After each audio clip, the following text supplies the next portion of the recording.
भाइयों, धनतेरस, इस दिन का इंतजार हिंदू धर्म के अंदर लोग पूरे साल करते हैं कि कब धनतेरस का त्योहार आए और कब हम नई नई चीजें खरीदें।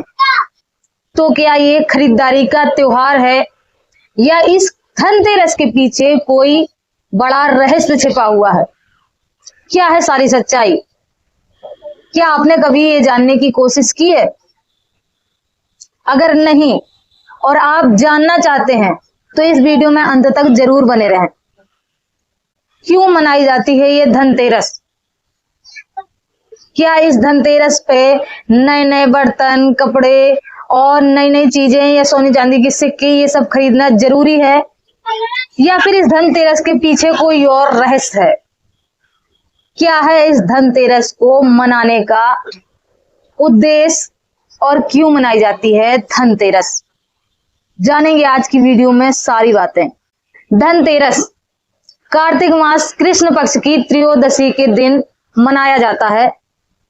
इस दिन मान्यता है समाज के अंदर कि धन की पूजा करनी चाहिए, धन लक्ष्मी की पूजा करनी चाहिए, जिससे धन बढ़ता है और लोग अमीर हो जाते हैं। तो भाइयों, आज भारत देश के अंदर ऐसा कोई भी परिवार नहीं होगा हिंदू समाज के अंदर जो धनतेरस के दिन लक्ष्मी की पूजा ना करता हो। लेकिन फिर भी वो अमीर नहीं है। आज भारत के अंदर आप देख सकते हैं कितने लोग गरीबी से जूझ रहे हैं इस धनतेरस की पूजा करते करते भी। अब जान लेते हैं इस धनतेरस के पीछे पौराणिक कथा क्या है। चलिए चलते हैं समुद्र मंथन की तरफ। पौराणिक कथा के अनुसार ऋषि दुर्वासा के श्राप से देवता लक्ष्मी विहीन हो गए थे। लक्ष्मी विहीन हो जाने से देवताओं की शोभा समाप्त हो गई थी। देवता दुर्बल होने लगे थे। दुर्बल होने के कारण देवता परेशान हो गए और परेशान होकर विष्णु भगवान के पास पहुंचे। जैसा कि आप सभी लोग जानते हैं, जब भी इन देवताओं पर कोई कष्ट आता है तो विष्णु भगवान के दरवाजे टूट पड़ते हैं। उसी तरीके देवता विष्णु भगवान के पास पहुंचे अपनी समस्या को लेकर और विष्णु भगवान से आग्रह करने लगे कि कोई ऐसा जतन बताइए, कि कोई ऐसा उपाय बताइए जिसके कारण हम फिर से लक्ष्मी को प्राप्त कर सकें और हमारी शोभा फिर से बढ़ने लगे। तो भगवान विष्णु ने उनको उपाय बताया कि समुद्र के अंदर बहुत से ऐसे रत्न छिपे हुए हैं जिनको प्राप्त करने के बाद आप लोगों की शोभा फिर से वापस आ जाएगी और आप लोग अमर हो जाएंगे। वही समय था जब देवताओं का और असुरों का युद्ध भी चल रहा था। असुरों से भी देवता बहुत परेशान थे।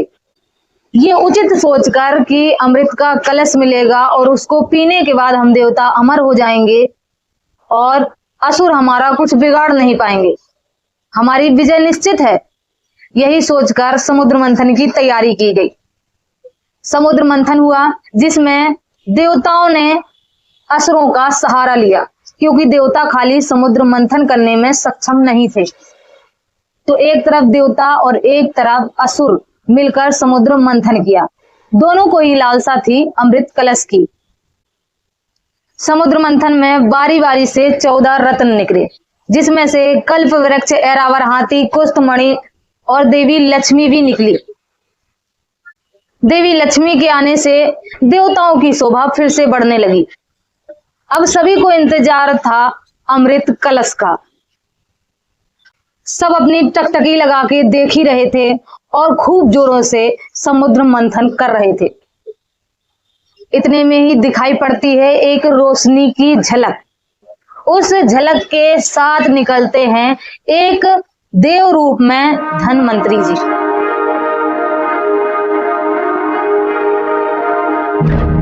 बोलो भाई, आ गए धनवंतरी जी बाहर। धनवंतरी जी के एक हाथ में अमृत का कलश और दूसरे हाथ में था आयुर्वेद। धनवंतरी जी कार्तिक मास की कृष्ण पक्ष की त्रयोदशी के दिन बाहर आए थे समुद्र में से। तो उसी दिन को धनतेरस के रूप में मनाया जाता है। भाई, धनवंतरी जी के बाहर आने से देवताओं को अमृत की प्राप्ति हुई और आयुर्वेद की प्राप्ति हुई, जिससे देवताओं की फिर से शोभा बढ़ने लगी और देवता निरोगी हो गए। देवताओं की चमक फिर से वापस आ गई। तो भाइयों, देवताओं ने जो समुद्र मंथन करके जो संघर्ष किया था, उसका फल देवताओं को मिला। देवताओं के लिए खुशी की बात थी। लेकिन आज समाज के अंदर इस दिन को लोग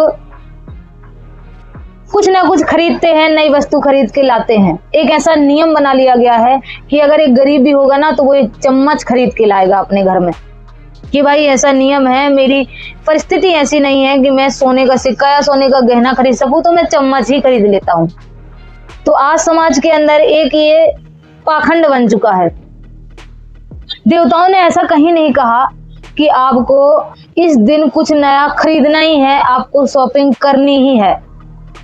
ये मनमाना आचरण है, ऐसा हमारे शास्त्रों में वर्णित नहीं है। और जो हमारे शास्त्रों में वर्णित नहीं है, उसको करने से आपको कोई लाभ भी नहीं होगा। मान लीजिए आपने धनतेरस के दिन गहने खरीद लिए, सोने के सिक्के या चांदी के सिक्के खरीद लिए, या बर्तन खरीद लिए, वॉशिंग मशीन खरीद लिए, या कोई भी घर की वस्तु खरीद लिए, नया सामान खरीद लिया, और कल को आपकी मृत्यु हो जाए, तो क्या वो आप अपने साथ ले जा सकते हैं? बिल्कुल भी नहीं ले जा सकते। सब आपको यहीं छोड़ना पड़ेगा, सब छूट जाएगा आपका। कहते हैं क्या लेकर आए थे क्या लेकर जाओगे, खाली हाथ आए थे खाली हाथ चले जाओगे। लेकिन नहीं, आप पाप पुण्य की गठरी लेकर आए थे और वही लेकर फिर से वापस जाओगे।